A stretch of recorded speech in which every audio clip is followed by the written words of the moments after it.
ভাই এলো কিন্তু সবকিছু যাই না গেল, কাজটা শেষ হওয়ার পরে ওরে কি করবো? আগে মিশনটা কমপ্লিট হোক, মিশনটা কমপ্লিট হওয়ার পর তো আর কোনো প্রমাণ রাখা যাইব না।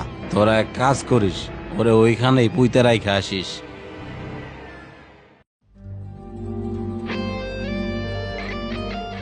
বরিশালের লঞ্চে উঠা দেব কেবিন রুমে বন্ধুরে লইয়া দেব একটা ঘুম। হ্যাঁ, লঞ্চে কেবিন রুমের গুষ্টি মারি। এখন লঞ্চ কিনুম লঞ্চ।